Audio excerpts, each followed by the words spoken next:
Hey gang, this is Deke McClellan. Welcome to Deke's Techniques. This week we'll be in Illustrator, and I'm going to show you how to create 3D punched letter type. So the idea is this. We're going to take the word good, which I believe you can see right here, and we're going to project it in the 3D space. This is an orthogonal style projection, meaning that there's no perspective involved, and it is real 3D. Illustrator offers 3D to everybody, by the way. And then we'll bring back our spirographs and we'll put them inside the letters and we'll multiply the whole darn design against the background. It's going to look so great. Here, let me show you exactly how it works. Here's the sculptural text effect on screen so you can see it. I'm going to switch over to this starter file here, and it's got some editable type. We're going to go ahead and convert this type to path outlines, but I recommend before you do that, you go ahead and copy the text by pressing Control-C or Command-C on the Mac, and then you press Control-F or Command-F on the Mac in order to paste the text in front. Then go ahead and twirl open the design layer here inside the Layers panel and turn off the bottommost of the two good layers, which is the original text layer. That way you keep it safe. Then go up to the Type menu and choose Create Outlines, or you can press Control-Shift-O or Command-Shift-O on the Mac. Now let's create a copy of the outlines by pressing Control-C or Command-C on the Mac, and then press Control-F or Command-F on the Mac to paste those outlines and turn off the original outlines so that they're safe. Now we want to get rid of the fill, so go up to the first swatch up here in the Control panel and change it to None. And then change the stroke from None to White. We want the stroke to be 4 points thick, so I'll go ahead and enter 4 points for the line weight. Click on the word Stroke up here in the Control panel, and switch the Align Stroke option to Align Stroke to Outside, so that we end up with this effect here. Now go up to the Object menu, choose Path, and choose Outline Stroke in order to convert the stroke into outlined fills. The next step is to go up to the Effect menu, choose 3D, and choose Extrude and Bevel. Whatever you're looking for here, you want the Z value to be set to 0. However, you probably also want to adjust the other values. I'm going to change the X value to 4 degrees and change the Y value to 4 degrees as well. And then I'll turn on the preview checkbox in order to see what we've come up with.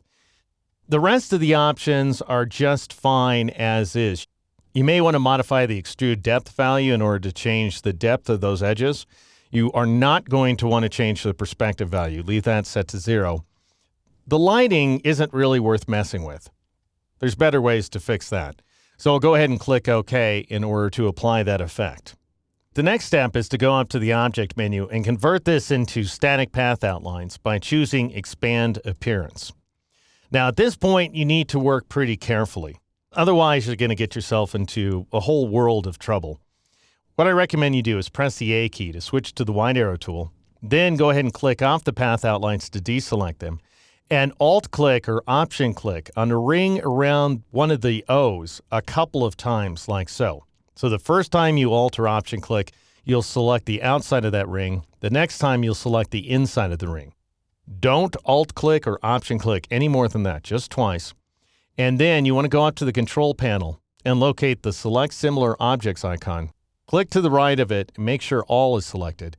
Assuming that it is, then go ahead and click on the icon to select all of those grayish rings.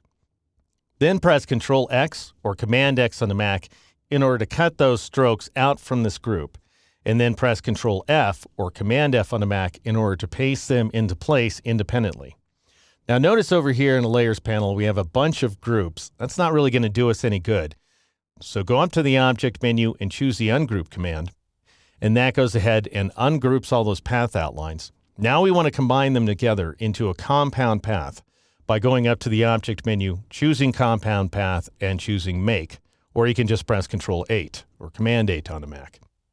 Now we've got a single compound path, as you can see here in the Layers panel, that represents all of those stroked letters. Now let's change the fill, because they're actually filled path outlines, by clicking on this first color swatch and selecting White from the Swatches panel. Now you want to press the V key in order to switch to the black arrow tool and click on any of these grayish extruded edges. Again, we've got this massive complicated group, so press Control-Shift-G or Command-Shift-G on the Mac in order to ungroup the path outlines, and then do it a couple of more times. Press Control-Shift-G or Command-Shift-G on the Mac and then press that keyboard shortcut again in order to make sure that all you have selected now are path outlines. We want those paths to be filled with a shade of red here that I've created in advance. So click on the fill swatch up here in the control panel and select this swatch, which is R equals 150, G equals 50, and B equals 0. And that'll go ahead and fill those extruded edges. Now we need to combine them all together. So go up to the window menu and choose the Pathfinder command in order to bring up the Pathfinder panel. And then click on that very first icon, Unite, in order to unite all those paths together. This ends up creating yet another group, and these groups are not really well suited for our purpose. So press Ctrl-Shift-G or Command-Shift-G on a Mac in order to ungroup the path outlines, then go up to the Object menu, choose Compound Path, and choose Make in order to combine them all into a single compound path. Now you can click off the path outlines to deselect them. Assuming you've been working along with me here, scroll down your Paths panel and turn on the one and only item that should be called Group, which is those original letters that were converted to path outlines. And then you can click on any one of them to select them all. Again, we don't want these path outlines to be grouped together, so press Ctrl-Shift-G or Command-Shift-G on the Mac in order to break them apart. Then scroll down the list and you should see the word Good spelled upside down. Click on a G, Shift-click on a D here inside the Layers panel, and then go up to the flyout menu and choose Reverse Order. And this is just a bit of housekeeping. I'm just trying to ensure that we can see the letters in the proper order here inside the panel. Now we've got a little bit of mismatch in terms of the alignment, so you're going to need to press Control-Y or Command-Y on the Mac to switch to the outline mode, and then go ahead and zoom in on your letters and notice that things aren't aligned quite properly here. Go ahead and click on the outlines, which are these paths right there, and then Shift-click on the extruded edges in order to select them both. And the easiest thing to do to mostly get the alignment right, this isn't going to totally take care of our problem, but you want to drag this little corner that's at the bottom of the D and go ahead and drag that corner until it snaps into alignment right there with the path outlines in the background. And so it's going to look like you're a little off because of this horizontal line, but this is exactly the effect we're looking for. All right, I'm going to press Control-0 or Command-0 on the Mac to zoom back out here. Now I'll press Control-Y or Command-Y on the Mac to return to the preview mode. And I'll switch back over to the Layers panel here. And you can see that I've got this spirograph path that's turned off. Go ahead and turn it back on and then select it to make it active. And I want to change the color of the stroke from black to white. And then I need to duplicate this spirograph for each and every one of the letters. So I'll go ahead and drag its center point while pressing the Shift and Alt keys, or the Shift and Option keys on the Mac. That way, when I release, I'll go ahead and create a copy of that spirograph, as well as constraining the angle of my drag to exactly horizontal. And I'll press Control-D or Command-D on the Mac to repeat that transformation. And it looks like it got the spirograph pretty well aligned with the O there. I'm just shooting for putting the center of that spirograph inside the center of the holes for each one of the letters. So this looks to be pretty good as well.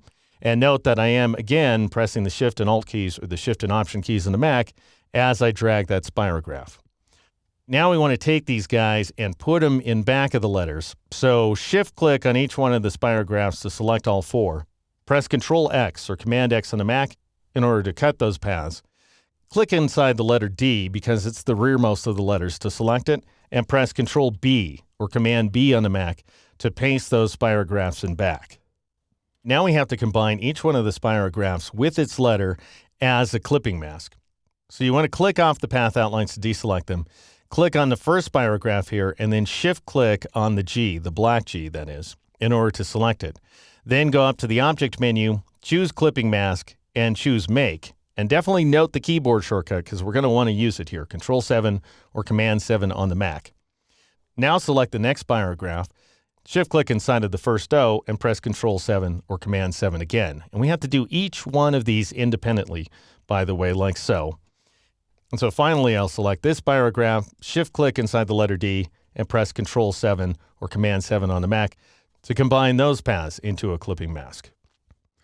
Now comes the real tedious chore, in my opinion. We need to restore the fills associated with each one of the letters. And the easiest way to do that is to find the topmost clipping mask twirl it open here inside the Layers panel. You should see an outline of a letter G.